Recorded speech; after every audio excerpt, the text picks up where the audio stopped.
બાપુ સુંદર મજાનો મહેર જેવા મર્દોનો પ્રસંગ છે અને આ પ્રસંગમાં આજે આપણે વાત કરવી છે આય શ્રી લીરબાઈ માતા વિશે.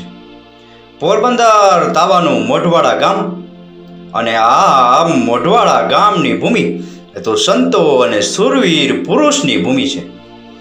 આ ગામમાં નાથા મોઢવાડિયા જેવા સુરવીર પુરુષો પાક્યા છે. જીવતા છતાં મરજીવા બની સમાધિ લેનાર સંત જીવણદાસે તથા સતી સોનબાઈ માતાએ આ ગામને પાદરે સમાધિ લીધેલ છે અને એ સમાધિની કથા આજ પણ ઘરે ઘરેથી સંભળાય છે. આ મોઢવાડામાં બળવીર, મૂળું, મેણંદ, હાથીઓ, દૂધો વગેરે સુરવીર પુરુષોની સુરવીરતાના રંગ ગામને પાદરે ચડેલા જોવામાં આવે છે અને સુરવીર પુરુષોની વીરકથા મહેર જવા મર્દ પુસ્તકમાં લખવામાં આવી છે. આ ગામના પાદરમાં એક નાનકડી ડેરી ભક્તજનોને આકર્ષે છે એવી હજી પણ ઊભી છે અને એ ડેરી ઉપર ઉડતી ધજા મહેર જ્ઞાતિના સંત પુરુષની યશ ગાથા ગાઈ રહી છે. એવી આ મોઢવાડા ગામની પવિત્ર ભૂમિમાં સતી લીરબાઈ માતાનો જન્મ થયેલો છે. જુનાગઢ તાવે એક પવિત્ર યાત્રાનું સ્થાન છે અને તેને પરબની જગ્યાના નામથી સર્વે ઓળખે છે. જુનાગઢથી 12 ગાંવ દૂર છે. આ જગ્યામાં શ્રીમંત કે ગરીબ, ઊંચ કે નીચ એવા ભેદભાવ રાખવામાં આવતા નથી. સર્વે પ્રભુના બાળકો છે એમ માની સમાન ભાવના રાખવામાં આવે છે. કોઈ કોઢનો દર્દી હોય તો તેનો પણ તિરસ્કાર કરી શકાય નહીં અને જો કોઈ તિરસ્કાર કરે તો તેની કોઈ સુગ કરે તો તેનો પરચો જોવામાં આવે છે. એટલે ત્યાં આવનારા સેવકો અરસપરસ વિશુદ્ધ ભાવથી વર્તે છે. આ જગ્યાનું હજુ પણ આવું મહાત્મય છે. જે કોઈ શ્રદ્ધાથી માનતા કરે છે તેની માનતા અવશ્ય પડે છે. એ વખતની આ વાત છે. તે વખતે આ જગ્યામાં સંત દેવીદાસજી રહેતા હતા અને તેના સંત જીવણદાસ અને સોનબાઈ માં શિષ્ય હતા. સંત જીવણદાસ મહેર જ્ઞાતિમાં જન્મ્યા હતા. તે પોતાનું મહેર જ્ઞાતિનું અભિમાન તજી વિરક્ત દશામાં રહી પ્રભુ પારાયણ જીવન વિતાવતા હતા. કોઈ સંતે કહેલ છે કે ભક્તિને પંથે ચાલવામાં નાત જાત કુળનું અભિમાન તજવું જ જોઈએ. પ્રભુના પ્યારા ભક્ત મીરાબાઈએ પણ ભગવાન પાસે એવું જ માંગ્યું હતું. સંત જીવણદાસ નાત જાતનો વ્યવહાર તજીને પ્રભુ ભક્તિના રંગમાં રંગાયા હતા અને સંતોના સંગમાં રહી પ્રભુ ભજન કરી જીવન વિતાવતા હતા. સત્સંગમાં ગયા વિના ભગવાનનો મહિમા સમજાય નહીં અને કથા સાંભળ્યા વિના મોહનો નશો ઉતરે નહીં અને મોહ મમતા દૂર ન થાય ત્યાં સુધી ભગવાનમાં દ્રઢ પ્રેમ અને ભક્તિ ઉત્પન્ન થાય નહીં. સંત જીવણદાસ અને સોનબાઈ દ્વારકાધીશના દર્શન કરવા દ્વારકા જવા માટે નીકળ્યા. રસ્તામાં એમના સેવકોએ મોઢવાડા ગામે રોકી રાખ્યા અને એમને ઘેર તેડી ગયા. સોનબાઈ અને સંત જીવણદાસને પ્રભુ ભજન ગાવામાં બહુ પ્રેમ હતો એટલે રાત્રે ગામના બહેનો ભાઈઓ બેસવા આવ્યા. સંત જીવણદાસને અને સોનબાઈ માતાને વિનંતી કરી કે બાપુ, અમે ભજનો સાંભળવાનો લાભ લેવા આવ્યા છીએ. સોનબાઈ માતાએ કહ્યું કે બાપુ, અમારે અમારા જીવનમાં તો હવે પ્રભુ ભજન સિવાય બીજું શું કરવાનું છે. એમ કહી સંત જીવણદાસના હાથમાં રામસાગર આપ્યો અને ભજનની શરૂઆત કરી. ભજનો સાંભળ્યા પછી સૌ પોતપોતાના ઘરે ગયા. સંત જીવણદાસ તથા સોનબાઈ માતા ઘણે વર્ષે મોઢવાડા આવ્યા હતા. મોઢવાડાના મહેર ભાઈઓ અને બહેનો બહુ પ્રેમ બતાવી રોકી રાખ્યા અને કાયમને માટે મોઢવાડા રહી પ્રભુ ભજન કરવા વિનવણી કરી. સગડા ભાઈઓ અને બહેનોના પ્રેમને વશ બની અને મોઢવાડામાં રહેવાની હા પાડી અને મોઢવાડા ગામની આથમણી બાજુમાં રહેવા માટે આશ્રમ બંધાવી આપ્યો, જે જગ્યા હાલમાં પણ મોજૂદ જોવામાં આવે છે. સંત જીવણદાસ જુવાન અવસ્થામાં તે કોઈ વાર સંગ દોષને લીધે ચોરીનો ધંધો કરતા અને એક વખત તો બળદોની ચોરી કરી અને પરબની જગ્યામાં આવેલા. એ વખતે જગ્યાનો પરચો તેને જોવામાં આવ્યો અને જગ્યામાં રહેનારા સંતને ચરણે જવાથી તેનો બચાવ થયો અને નિર્દોષ ઠર્યા. ત્યારથી પરબના સંત દેવીદાસ ઉપર શ્રદ્ધા બેઠી અને હૃદયમાં વૈરાગ્ય ઉત્પન્ન થયો અને સંત દેવીદાસના ચરણમાં રહી અને પરબની જગ્યામાં સેવા કરવા લાગ્યા. કોઈ પણ પ્રકારના સ્વાર્થ વગર નિષ્કામ ભાવે ઘણા વર્ષ સેવા કરી રહી અને ત્યારબાદ તેઓ દ્વારકાધીશના દર્શન કરવા નીકળેલા. ત્યારે મોઢવાડાના મહેરોએ તેને પ્રેમથી રોકી રાખ્યા અને દ્વારકાધીશના દર્શન કરી આવી અને મોઢવાડામાં રહેવા માટે કબૂલ કર્યું. લીરબાઈ માતાના સાસરાનું ગામ મોઢવાડા પાસેનું ગામ કેશવ હતું. કેશવ ગામ મોઢવાડાથી ફક્ત 1 જ માઇલ દૂર છે. કેશવ ગામના મહેર વચ્ચી ભગત સાથે લીરબાઈ માતાનો સંબંધ થયો હતો. વચ્ચી ભગતના ઘરની સ્થિતિ નબળી હતી. વહેવાર બહુ સાંકડો હતો, પણ લીરબાઈ માતા આનંદમાં રહેતા. સંતો અને સત્સંગના સંગના પ્રભાવે આવી ગરીબાઈમાં પણ બંને દંપતી શાંતિથી જીવન ગુજારતા હતા. લીરબાઈ માતાને નાની ઉંમરના હતા ત્યારથી જ સંત જીવણદાસ અને સોનબાઈ માતાના સંગથી સત્સંગનો રંગ લાગ્યો હતો. જેના હૃદયમાં પ્રાણી માત્ર પ્રત્યે દયા છે, પ્રેમ છે, જેની વાણી સત્યતા અને મધુરતાથી શોભે છે, એને જેનું શરીર પરોપકારના કાર્ય કરવા માટે સમર્પણ થયેલું છે, આવા મહાન પુરુષને કડીકાળ પણ શું કરી શકે? તેઓ જ્યાં વસે ત્યાં જ સતયુગ છે. આવી રીતે લીરબાઈ માતાએ પણ સંઘમાં રહી અને નાની અવસ્થામાં પણ સંતોષ, સદાચાર, સહનશીલતા, ઉદારતા, પ્રભુ ભક્તિ આદિ શુભ ગુણો મેળવ્યા હતા, જેથી કરી ગરીબાઈમાં પણ આનંદના દિવસો ગુજારતા હતા. લીરબાઈની માતાને લીરબાઈની સ્થિતિ જોઈ મનમાં દુઃખ થતું અને મનમાં એમ થતું કે મારી લાડકવાઈ દીકરીને મારી પાસે રાખી બહુ લાડકોટથી ઉછરી છે અને સાસરે ત્યાં ગરીબાઈમાં દિવસ વિતાવવા પડે છે, એ જોઈ દુઃખ થાય છે. લીરબાઈ માતાને જ્યારે ખબર પડી કે પોતાની માતા ફિકર કરી રહી છે, એમ જાણી તેને આશ્વાસન આપતા અને કહેતા કે માં, સુખ દુઃખ આવવા એ તો આપણા કર્મના ફળ છે. કરેલા કર્મનું ફળ ભોગવવું જ પડે અને કર્મની રચના પણ એવી થઈ છે કે મહાન વિરક્ત પુરુષોને પણ કરેલા કર્મનું ફળ અવશ્ય ભોગવવું પડે છે. એ ઈશ્વરનો અચળ નિયમ છે, એમાં ફિકર કરવા જેવું કશું નથી. આ શરીરની ઉત્પત્તિ જ કરેલા કર્મનું ફળ ભોગવવા માટે જ થયેલી છે, તો પછી આનંદથી ભોગવી લેવા એ જ સાચી સમજણ કહેવાય. હાય હાય કરવાથી પણ જે દુઃખ આવવાના છે એ તો અવશ્ય આવશે જ. માટે દુઃખમાં ગભરાઈ જવું નહીં અને સુખ મળે તેમાં ફૂલાઈ જવું નહીં. આપણે બાવળ વાવ્યા હોય અને એમાં કેરી થાય એવી આશા રાખીએ એ ક્યાંથી બને? માં, આ તો સૌની કરણીના ફળ છે. સ્ત્રીઓનો તો ખાસ ધર્મ છે કે પતિને સુખે સુખી અને પતિને દુઃખે દુઃખી રહેવું. ગરીબ સ્થિતિમાં પણ પોતાના પતિની પ્રેમથી સેવા કરવી એ પણ પ્રભુની ભક્તિ કર્યા બરોબર જ ગણાય. સ્ત્રીને પોતાના પતિ એ જ પ્રભુ છે. માળા, પૂજા, પાઠ, દેવદર્શન એ બધું પતિની સેવામાં આવી જાય છે. એ જ એનો ખરો ધર્મ છે. લીરબાઈ માતા અને એની માને સમજાવતા ત્યારે એને બહુ શાંતિ મળતી અને મનની ચિંતા દૂર થતી. લીરબાઈ માતાના પતિ ખેતીનો ધંધો કરી ગુજરાન ચલાવતા. ઘરમાં ગરીબાઈ છતાં આવ્યા ગયાને ગજા પ્રમાણે રોટલો આપતા. આવેલા અતિથિને દેવ સમાન ગણી પોતાનાથી બનતી ફરજ બજાવતા અને પ્રભુ ભજન, સત્સંગ અને સંત સેવા કરી બંને દંપતી આનંદમાં જીવન વિતાવતા. લીરબાઈ માતાના પિતાનું નામ લુણા પટેલ હતું. તેઓ ખેતીનો ધંધો કરતા અને સુખી હતા. લીરબાઈ માતાના માતા પિતા ધર્મપરાયણ અને સંસ્કારી હતા. એથી એમના સદગુણોનો વારસો લીરબાઈ માતાને પણ મળ્યો હતો. માતા પિતા ગુણવાન હોય તો તેના સંતાનો પણ ગુણવાન જ બને છે. એ પ્રમાણે લીરબાઈ માતાને એમના માતા પિતાના રૂડા સંસ્કારનો વારસો મળ્યો અને સાધુ સંતના સત્સંગમાં રહેવાની લગની લાગી.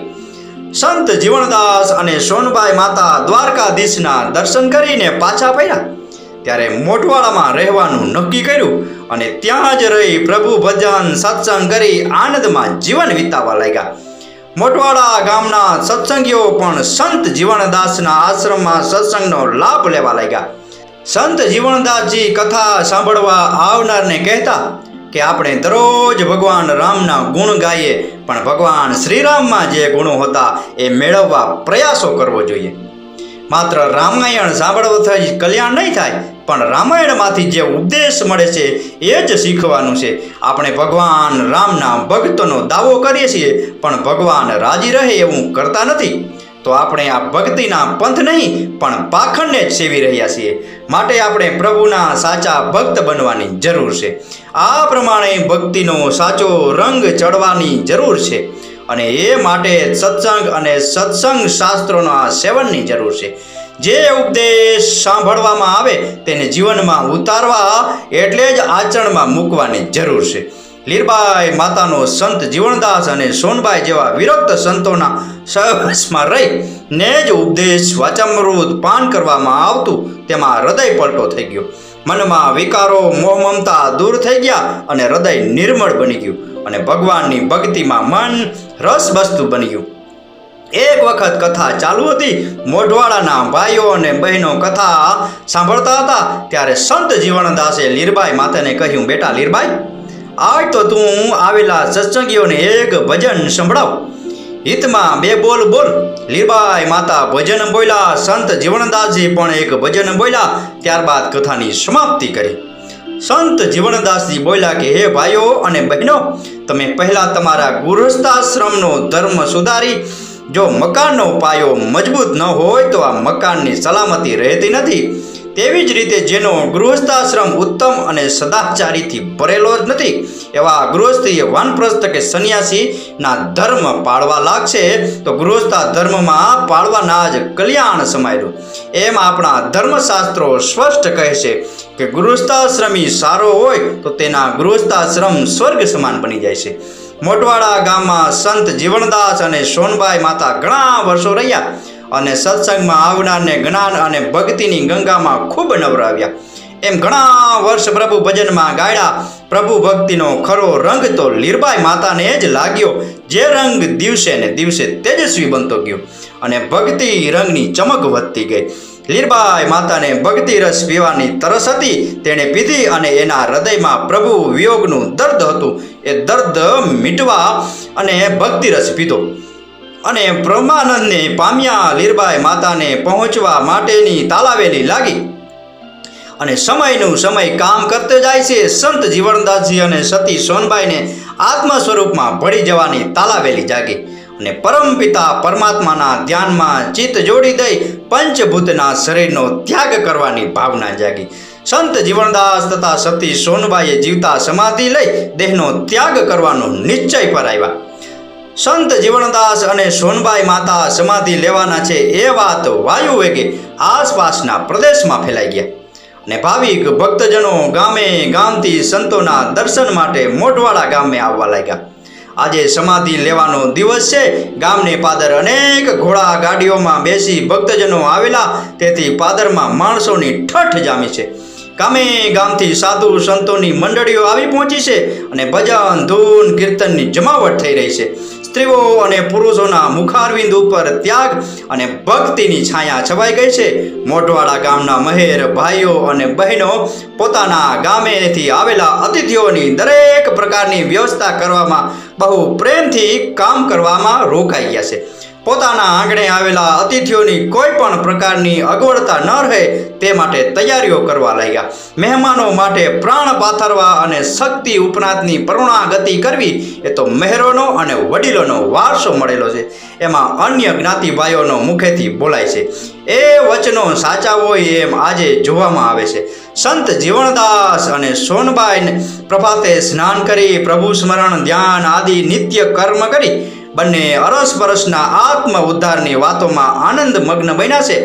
સમાધિ લેવા માટે પાસે બે ખાડાઓ ખોદાવી તૈયાર કરાવ્યા છે. ત્યાં જવા માટેની તૈયારી કરવાનો અંતરાત્મા અવાજ આપે છે અને બંને જાય છે. ભક્તજનો સંતો મહાત્માઓ જાંજ પખાત સાથે પ્રભુ ભજનની રમઝટ જમાવે છે. ત્રાંબાળું ઢોલ અને શરણાઈમાં સિંધુડા રાગ ગવાઈ રહ્યા છે. કાયરને પણ સુરાતન વ્યાપે એવું વાતાવરણ બની ગયું છે. સમાધિ સ્થાન આગળ બંને સંત આવ્યા. બંને સંતોના સતના પ્રભાવથી શક્તિનો સંચાર થાય છે. પ્યારા પિતા પરમાત્માના સ્વરૂપમાં ભળવાની તાલાવેલીમાં રોમાંચ ખડા થાય છે. નસે નસમાં બંને સંતોમાં જેમ વ્યાપી રહ્યું છે પરમાત્મા તમારો જય જય જય જગદંબે જય જોગમાયા એવા ભક્તોના મુખેથી ઉચ્ચ સ્વરે બોલાય છે અને માનવ મેદની આ ઝીલે છે. વાતાવરણ આ અવાજથી ગુંજી રહ્યું. અનેક ભક્તો આ સંતોના ચરણોમાં પડે છે. છૂટા કેશવાળી શક્તિ સ્વરૂપ સોનબાઈ માતાજી સતના પ્રભાવે પોતાના દેહમાંથી પ્રાણને વિદાયગીરી આપવા તૈયાર છે. તે વખતે લીરબાઈ માતાએ સોનબાઈ માતાના ખોળામાં માથું મૂક્યું અને આંખોમાંથી અશ્રુધારા દળ દળ દળ દળ દળ વહેવા લાગી. સોનબાઈ બોલ્યા, બેટા લીરબાઈ, ભગવાનની ભક્તિનો રંગ તને લાગ્યો છે. તું તારું જીવન પ્રભુ ભક્તિમાં જ પૂરું કરીશ. અમારાથી સવાયા તને સત ચડશે અને તારી નિર્મળ ભક્તિને લઈ તારા યશ વધારશે. તું તારા ગૃહસ્થાશ્રમનો ધર્મ ન્યાય નીતિથી પાડે છે એમ જ પાળજે, એમાં જ તારો ઉદ્ધાર છે. બંને સંતોને લીરબાઈ માતાએ વંદન કર્યા. સોનબાઈ માતાના હાથમાંથી આશીર્વાદ રૂપી કંકુ વેરાય છે. ભક્તજનોને આશીર્વાદ આપે છે. ભક્તિના પ્રભાવથી ધૂપ દીપ પ્રગટ થાય છે અને સંતો ભક્તોના મુખેથી જય જયકાર બોલાય છે. બંને સંતો સ્થૂળ દેહનો ત્યાગ કરે છે, પરમાત્માના સ્વરૂપમાં ભળી જાય છે. સ્થૂળ શરીર માટીથી ઢંકાઈ જાય છે અને માથે પુષ્પના વરસાદ વરસે છે. સમાધિ પુષ્પહારથી ઢંકાઈ જાય છે. આવેલા સંતો ભક્તોને પરમાત્માની અપાર લીલાનું ભાન થાય છે અને બંને સંતોની જય બોલાવતા માનવ મેદની રડતે હૃદયે વિખરાય છે.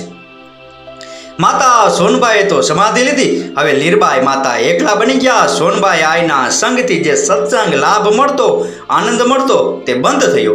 દિવસો વીતવા લાગ્યા, દોહિલા થવા લાગ્યા અને સંતોનો વિયોગ દુઃખદાયક બનવા લાગ્યો. દિવસે દિવસે જુદાઈની વેદના ઓછી થવા લાગી. લીરબાઈ માતાનું સંત હૃદય હતું, તેથી પ્રભુ પરાયણ જીવન જીવવા લાગ્યા.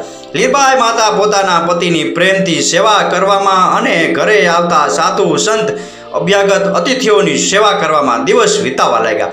અને સોનબાઈ આઈની આશા પ્રમાણે કેશવ ગામે જ્યાં સુધી રહ્યા ત્યાં સુધી દર મહિનાની બીજનો ઉત્સવ ઉજવવા લાગ્યા. તે દિવસે આવનારા સાધુ સંતો ગરીબોને અન્ન આપી સંતોષવામાં આનંદ માનવા લાગ્યા. લીરબાઈ માતાનું આ નિયમ ભગવાનને છેવટ સુધી નિભાવ્યું હતું. આવી રીતે દિવસો વિતાવતા વિતાવતા વૃદ્ધાવસ્થાએ પહોંચ્યા. તેમણે 3 સંતાનો હતા. લીરબાઈ માતા તેમના સેવકોના આગ્રહને વશ થઈ ગામડાઓમાં જ્યાં બોલાવે ત્યાં જતા. શ્રદ્ધાળુ સેવકો લીરબાઈ માતાની માનતા અને જે ભાવ કર્મ પૂર્વક માનતા કરતા તે માનતા ફળતી અને આ હકીકત બહાર આવતા દુખિયા ગોઢિયા પણ પોતાનું દુઃખ મટે તે માટે દૂર દૂરથી આવતા. સંતોના હૃદય તો દયાથી ભરેલા હોય, પારકાને દુઃખી અને પોતાને દુઃખ થાય એવા હોય છે. આવા દયાના સાગર સમાન સંતો પરમાત્મા પાસે પ્રાર્થના કરે છે કે પ્રભુ, મારા પર દુખિયારાના દુઃખ પ્રભુ જોઈ શકાતા નથી, એના દુઃખ દૂર કરો. અને પ્રભુના સાચા ભક્તોની પ્રાર્થના સાંભળે છે અને ભક્તોનો મહિમા વધારવા માટે રોગીઓના રોગ નિવારે છે. ભક્ત જેમ કહે તેમ ભગવાન ભક્તોના મનની ઉમેદ પૂરી કરે છે.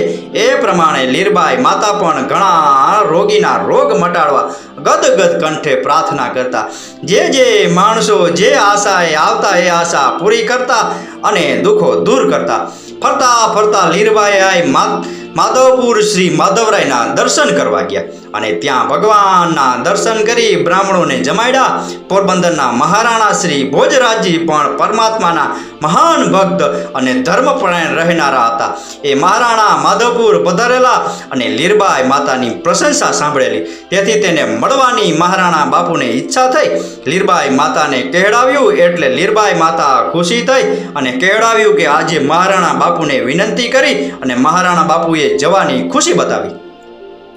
જ્યાં લીરબાઈ માતાજી ઉતર્યા હતા ત્યાં મહારાણા પધાર્યા અને યથાયોગ્ય સત્કાર કર્યો. મહારાણા શ્રીને તથા તેમની સાથે આવેલા માણસોને પ્રેમથી જમાડ્યા. મહારાણા બાપુ જમે છે અને લીરબાઈ માતા સામે બેઠા છે. મહારાણા બાપુએ પૂછ્યું, માતાજી, ત્યાગનું સ્વરૂપ શું? એ આપ કૃપા કરીને સમજાવો. મહારાણા બાપુ, તમે તો જ્ઞાની છો, ભગવાન શંકરના પરમ ભક્ત છો, આપે શાસ્ત્રોનો સર્વ વાતો સમજો છો, આપે હું શું સમજાવું? શાસ્ત્રોના જાણનારા તો ઘણા હોય, પણ મારે તો શાસ્ત્રોનો જાણ્યા પછી એ પ્રમાણે જેઓ આચરનારાઓ છે તેઓ પાસેથી મને વધારે જાણવા મળે છે. માતાજી, આપની રહેણી કહેણીની મારી પાસે હકીકત આવ્યા કરે છે અને મળવાની ઈચ્છા પણ થાય છે. પણ આજે અનાયાસે એ જ સંજોગ પ્રાપ્ત થયો. આપના દર્શનથી બહુ આનંદ થયો. બાપુ, ત્યાગનો સંબંધ તો હૃદય સાથે છે. બહારનો ત્યાગ એ કંઈ ખરો ત્યાગ નથી. કઈ વસ્તુનો આપણે ત્યાગ કરીએ એ પણ વસ્તુમાં રહેલી મમતા, એનો એ ત્યાગ ન થાય તો એ વસ્તુનો ત્યાગ કરવો એ ખરો ત્યાગ ન કહેવાય. પણ વસ્તુમાંથી મમત્વ દૂર કરવું એ જ ખરો ત્યાગ કહેવાય. વસ્તુ બંધનકારક નથી, પણ તેમાં રહેલી મમતા બંધનકારક છે. આસક્તિનો ત્યાગ કરવો એ જ ત્યાગનું સાચું સ્વરૂપ છે. માતાજી, મારા મનનું સમાધાન થાય તેવા જ આપ તરફથી મને જવાબ મળ્યા. એ સાંભળી આનંદ થયો. હું આપની શું સેવા કરી શકું, આપ આશા કરો. બાપુ, આપ જેવા ટેકી મહારાણા શ્રીની તો કૃપા દ્રષ્ટિ જોઈએ. બીજું શું જોઈએ? અમને અમારા ગુરુદેવે સંતોષ રૂપી ધન આપ્યું છે એટલે અમને આનંદ છે. માતાજી, તો પણ મારા મનના સંતોષ ખાતર આપ કહો એટલે આશ્રમ બંધાવી આપું અને આશ્રમમાં નિવાસ માટે જેટલી જમીન જોઈએ તે આપું. તો તે સ્વીકારો. તે જમીન ક્યાં લેવી એ આપ પસંદ કરજો. એમાં કંઈ આના કારણો કરશો નહીં. અને સ્ત્રી જાતિમાં આપના જેવા વિરક્ત સંત સાધ્વી અમારા રાજ્યમાં હોય એમાં તો રાજ્યની પણ શોભા વધે છે. બાપુ, આપનો દયા પ્રેમ છે એથી મને વિશેષ શું જોઈએ? સંસારની ઉપાધિ છોડ્યા પછી જમીન રાખવી એ બધી ઉપાધિ વધારવા જેવું છે. આપને ઉપાધિ જેવું લાગતું હોય તો આપના પુત્રો છે તેમને હું આપું છું. 4 સાતીની જમીનનું દસ્તાવેજ તમારા દીકરાના નામથી થઈ જશે. મારી ઈચ્છાનો અનાદર ન કરશો. ભોજન કર્યા બાદ મહારાણા શ્રી પધાર્યા. લીરબાઈ માતાની અનન્ય ભક્તિના પ્રતાપે દેશ પ્રદેશમાં પ્રતિષ્ઠા વધવા લાગી. વેરાવળના મૂળજી ભાટિયા વહાણમાં માલ ભરીને આવતા હતા. દરિયામાં તોફાનને લીધે વહાણ ડૂબવાની તૈયારી હતી. એમણે લીરબાઈ માતાની માનતા કરી અને અડગ શ્રદ્ધાના પ્રતાપે વહાણ ડૂબતું બચી ગયું. જેવી જેની શ્રદ્ધા તે પ્રમાણે ઈશ્વર તેને લાભ આપે છે. શ્રદ્ધાનું બળ મપાય છે અને શ્રદ્ધાના બળથી સર્વે સંકલ્પ સિદ્ધ થાય છે. લીરબાઈ માતા આત્મબળને લઈ શુભ સંકલ્પ બળે લઈ અને પરહિત માટે જેવી ઈચ્છા કરતા તે ઈચ્છા ફળીભૂત થતી. આ બધી આત્માની નિર્મળતાનો પ્રભાવ છે. પછી તેને આત્મશક્તિ કહો કે ચમત્કાર કહો કે પરચા કહો. માતાજી, લીરબાઈ આયમાના સ્થાનક આશ્રમ કેશવ, મોઢવાડા, ગોસા, કંડોરણા, કોઠડી અને સિસલી ગામે છે. ત્યાં દર વર્ષે બીજનો ઉત્સવ ઉજવાય છે. માતાજી ગોસા, કંડોરણા અને કોઠડી ગામે પોતાના સ્થાનકે ઘણો વખત રહેતા અને ભગવાનનું ભજન કરતા. તેમના 2 પુત્રો હતા. તેમાં મોટાનું નામ પાતાભાઈ અને નાનાનું નામ પૂંજાભાઈ હતું.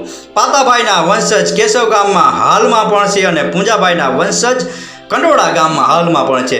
લીરબાઈ માતા મહા મહિનાની બીજ કેશવ ગામે ઉજવતા અને ત્યાંથી પાછા કંડોળા ગામે પણ જતા અને ત્યાં રહેતા. અને જૂનાગઢ ગોસા પણ ત્યાં તેમના સેવકો હતા, ત્યાં પણ જતા. એક વખત જૂનાગઢથી કોટડી ગામે આવ્યા. તેની સાથે માણસોથી રસ્તામાં તરસ લાગી. એક મહેર સાથી હાંકતો હતો. તેને જોઈને પૂછ્યું કે ભાઈ, તરસ લાગી છે તો પાણી પાછો. આ મહેરનું નામ હતું નથુ. તેમણે કહ્યું કે આ પાણીની માટલી છે તો ખુશીથી પીવો, પણ પાણી તો થોડું છે, બધાયને પૂરું થાય તેમ નથી. જો બેસો તો બાજુની વાડીમાંથી ભરી આપું. લીરબાઈ માતાએ કહ્યું કે બેટા, તડકાનું પાણી લેવા જવું નથી. માટલીમાં છે એટલું પીશું એટલે બધાની તરસ શાંત થઈ જશે. બધાએ પાણી પીધું. સંત પુરુષની વાણીમાં પણ બરકત હોય છે અને સત્યવાદી પુરુષોમાં શું પ્રભાવ હોય તે તો ભગવાન ઉપર અને સંતો ઉપર અડગ શ્રદ્ધાવાળા હોય તે જ સમજી શકે. નથુ સંસ્કારી આત્મા હતો. લીરબાઈ માતાની પ્રભાવશાળી મુખાકૃતિ જોઈ જાણી લીધું કે માતાજી સતની મૂર્તિ સમાન છે. એમણે માતાજીને વિનંતી કરી કે માતાજી, એક રાત રહી અમારા કોઠડી ગામને તથા અમારા ઘરને પાવન કરવાની કૃપા કરો. નથુ ભગતના બહુ લાગણી ભરેલા વચનો સાંભળી અને કોઠડી ગામમાં જવાની હા પાડી. વાડીમાં બળદોને બાંધી અને માતાજીની સાથે કોઠડી આવ્યો. માતાજીને ગામના પાદરમાં એક વડના ઝાડના ઓટલે આગળ બેસવાની સગવડ કરી વિનંતી કરી કે માતાજી, અહીં તમે તમારા માણસો બેસો, ત્યાં હમણાં જ આવું છું એમ કહી જલ્દી ગામમાં ગયો અને ભક્તો અને ભક્ત મંડળને તેડી માતાજીનું સામયું કર્યું. અને ભક્ત મંડળી જાંજ પખાજ મંજીરાની રમઝાટ મચાવતા અને ગુલાલ ઉડાડતા આનંદ અને ઉત્સાહની સાથે માતાજી ગામમાં પધરામણી કરાવી અને પોતાને મકાન તેડી ગયો. જે ગામમાં જે ઘરે સંતોની પધરામણી થાય છે ત્યાં તેના પુણ્યના પ્રભાવે ગામનું વાતાવરણ પણ પવિત્ર બની જાય છે. જન સમાજના હૃદયમાં સદવિચારો અને મંગલમય કામ કરવાની પ્રેરણા જાગે છે. ગામના સજ્જનો અને ધર્મપ્રેમી બહેનો નથુ ભગતને ત્યાં ભેળા થયા છે. નથુ ભગત ઓરડામાં ક્યાંક બેસવાની જગ્યા મળતી નથી. લીરબાઈ માતા ઘરમાંથી બહાર આવ્યા અને ઓસરીમાં આવી બેઠા અને કોઠડી ગામમાં બહેનો ભાઈઓ ફળિયામાં બૂંગણ પાથરી બેસવાની સગવડ કરી. દરેક બહેનો અને ભાઈઓના મુખ ઉપર આનંદ છવાઈ રહ્યો અને લીરબાઈ માતા પોતાના શ્રી મુખેથી કંઈક ઉપદેશ આપે તો સાંભળવા તૈયાર રહ્યા. નથુ ભગત માતાજીને પોતાને ઘેર તેડી ગયા. તેના ગામમાં લીરબાઈ માતાના સમાચાર મળવાથી ગામના સ્ત્રી અને પુરુષો દર્શન માટે આવ્યા. તે વખતે લીરબાઈ માતાને ઉપદેશ વચન સંભળાવે એવી સગડા વિનંતી કરે છે અને ત્યારબાદ લીરબાઈ માતા બધાને ઉપદેશ સંભળાવે છે. ત્યારબાદ માતાજી કોઠડી ગામેથી રવાના થયા અને અષાઢી બીજ ઉપર કંડોળા આવવાનું નથુ ભગતને આમંત્રણ આપી રવાના થયા. નથુ ભગતને લીરબાઈ માતા ઉપર અનન્ય શ્રદ્ધા ચોંટી ગઈ અને દર બીજે માતાજીના દર્શન કરવાને કંડોળા જવા માટે નિયમ લીધું. નથુ ભગત અષાઢી બીજ ઉપર કંડોળા ગામે જવા તૈયાર થાય છે. મુશળધાર વરસાદ વરસવા લાગ્યો. ગાજ અને વીજની સાથે વરસાદ એવો તો વરસે છે કે જેવા તેવા કાયર મનુષ્યને તો ઘરની બહાર નીકળવાની હિંમત ચાલે નહીં. પણ નથુ ભગત તો ભગવાનના સાચા ભગત હતા. લીરબાઈ માતા ઉપર અચળ શ્રદ્ધા હતી અને એ શ્રદ્ધાના બળથી નિડરપણે ઘરની બહાર નીકળ્યો. એમની સ્ત્રીએ બહુ કહ્યું કે વરસાદનું જોર પ્રબળ છે. આ વીજળીના ઝબકારા અને વરસાદની ગર્જનના માણસની હિંમત હરાવી દે એવું છે, તો આ વખતે ન જાવ તો સારું. નથુ ભગતે કહ્યું, આ શરીર ઉપર તને આટલો મોહ કેમ છે? શરીર તો નાશવંત છે. આપણો ધર્મ સાચવાતો હોય અને શરીર રહેતું હોય તો ઠીક છે, પણ આ હાડચામના લોચા માટે થઈ અને આપણો ધર્મ કેમ જવા દેવો? તું એવી વાત કેમ કરે છે? લીરબાઈ માતા જેવી જોગમાયાની આપણા ઉપર દયા છે, આપણે ફિકર શું કામ કરવાની? નથુ ભગત રવાના થયા. કંડોળાને પાદરે ભીંજાતા પહોંચ્યા. મીણસાર નદી જોઈ ત્યાં તો નદીમાં પૂર આવ્યું. આ પાણીના વેગમાં સામે પાર કેમ જવું? એ બાબતમાં નથુ ભગત વિચાર કરવા લાગ્યા અને મનમાં નક્કી કર્યું કે જવું છે તો જવું જ છે. નદીના પૂરથી ડરીને મારે ટેક કેમ તજાય? એમણે તો પહેરેલા ભીના કપડાં ઉતારી પોટકું માથે લઈ લીધું અને એક ફાળિયું પહેરી અને જય જોગમાયા જય જગદંબે એમ કહી પૂરમાં ઝંપલાવ્યું. પૂરમાં તણાતા કંડોળાથી અડધો માઇલ દૂર તરીને નીકળ્યા. આ બાજુ આશ્રમમાં બીજના ઉત્સવની લીરબાઈ માતાના સેવકો તરફથી બધી તૈયારીઓ થઈ ગઈ હતી. પણ માતાજીને તો સાચો સેવક નથુ ભગત યાદ આવ્યો અને મનમાં વિચાર કરવા લાગ્યા કે આજુ નથુ ભગત આ વરસાદને લીધે આવી શક્યો નથી. આ મીણસારમાં પૂર તો જોરથી આવ્યું છે. વળી નથુ ભગત એવા ટેકીલા છે કે મોડા વહેલા આવ્યા વગર રહેવાના જ નથી. તો હે ભગવાન, આ નથુ ભગતની તું રક્ષા કરજે. અને મનમાં લીરબાઈ માતા પ્રભુની પ્રાર્થના કરે છે. ત્યાં તો નથુ ભગત દોડતા માતાજીના ચરણોમાં લાંબા થઈ સાષ્ટાંગ દંડવત પ્રણામ કર્યા. માતાજી બોલ્યા, નથુ ભગત આવી પહોંચ્યા? હા માતાજી, તમારા પ્રતાપે આવી પહોંચ્યો છું. પાણીનું જોર જોતા હિંમત હારી જવાય તેમ હતું, પણ જ્યાં માતાજીની સહાય હોય ત્યાં આંચ ના આવે. લીરબાઈ માતા નથુ ભગતને કહે છે, નથુ ભગત, ભક્તિના પંથમાં આવી અચળ શ્રદ્ધા હોય તે જ લાભ મેળવી શકે. તું સાચો ભગવાનનો પરમ ભગત છે. તારી સાચી ભક્તિના પ્રભાવે તારા દરેક શુભ કાર્ય સિદ્ધ થશે. આ મારા અંતરનો આશીર્વાદ છે. નથુ ભગતે કહ્યું, માતાજી, આ બધું તમારા સતના પ્રભાવના પ્રતાપે છે. હું તો એક બ્રાહ્મણ પ્રાણી છું. ધામધૂમથી બીજનો ઉત્સવ ઉજવી નથુ ભગત માતાજી પાસે જવા માટે રજા માંગવા આવ્યા. ત્યારે માતાજીએ કહ્યું કે નથુ ભગત, તારા કોટડી ગામે કાયમને માટે બીજનો ઉત્સવ ઉજવજે. તારા વંશમાં એક ભગવાનનો ભક્ત થશે અને એ આ બીજનો ઉત્સવ ઉજવશે. હવે તારે અહીં કંડોળે ધક્કો ખાવો નહીં. જ્યારે જ્યારે હું પરબની જગ્યાએ જઈશ ત્યારે હું કોટડી ગામમાં જરૂર આવીશ, અને જ્યારે મંડપ કરવાની ભાવના તને જાગશે ત્યારે મંડપનું મંગળ કાર્ય સફળ થશે. એ મારો આશીર્વાદ છે. માતાજીનું આયુષ્ય જેટલું નિર્માણ થયેલું હતું ત્યાં સુધી ભગવાનની અનન્ય ભક્તિ કરી જીવન પૂરું કર્યું, અને તે પરબના આશ્રમમાં સમાધિ લીધી. હજુ પણ એ સમાધિ સ્થાને દરરોજ માતાજીની આરતી થાય છે, ધૂપ દીપ અને નૈવેદ્ય ધરાય છે. જે માનતા કરે છે તે ફળે છે. નથુ ભગતે માતાજી લીરબાઈ અને આઈના આશીર્વાદથી 3 મંડપો પોતાના ખર્ચે કર્યા. આ છે અચળ શ્રદ્ધા અને અચળ ભક્તિનો પ્રતાપ. આજના જમાનામાં સમસ્ત નાતથી પણ મંડપ થઈ શકતો નથી, ત્યાં નથુ ભગત જેવા ઉદાર આત્માએ પોતાના ખર્ચે અને ટેકથી 3 મંડપ કર્યા. ધન્ય છે નથુ ભગતને, ધન્ય છે એની ટેકને અને સૌરાષ્ટ્રના સાચા સંત શ્રી લીરબાઈ માતાની બલિહારીને. મહાપુરુષો કહે છે કે સંતની કોઈ બીજી નિશાની હોતી નથી. આજે સતી લીરબાઈ માતાજીનો સ્થૂળ શરીર નથી, પણ તેનો પવિત્ર આત્મા કેશવ, ગોસા, મોઢવાડા, કંડોળા, કોઠડી અને પરબની જગ્યામાં પ્રેમથી પૂજાય છે. અને માતાજી ઉપર અચળ શ્રદ્ધાના બળે એમના સેવકો પ્રભુ ભક્તિના પંથે ચાલી પોતાનું કલ્યાણ સાધુ રહ્યા છે. હજુ કોટડી ગામે નથુ ભગતના વંશજો હજી પણ પ્રભુ ભક્તિને પંથે ચાલી એમના વડવાઓની કીર્તિ ઉજાડી રહ્યા છે અને બીજનો ઉત્સવ ઉજવી લીરબાઈ માતાની આજ્ઞાનું પાલન કરી રહ્યા છે. બીજના ઉત્સવ પ્રસંગે હજારો સેવકો ભક્તિભાવથી આવી અને ઉત્સવને દીપાવી આનંદનો લાવો લઈ રહ્યા છે. નથુ ભગતના વંશમાં શ્રી ભીમા ભગત તથા તેમના પુત્રો હાલ પણ છે અને ધર્મને પંથે ચાલી વંશના ભાગીદાર બન્યા છે. બાપુ, આ હતો મહેર જવા મર્દોનો પ્રસંગ, શ્રી લીરબાઈ માતાજીનો પ્રસંગ. આ પ્રસંગ, આ વાર્તા, આ કથા પૂરેપૂરી સાંભળી એ બદલ આપનો ખૂબ ખૂબ આભાર. આપનો દિવસ શુભ રહે. મહાદેવ હર.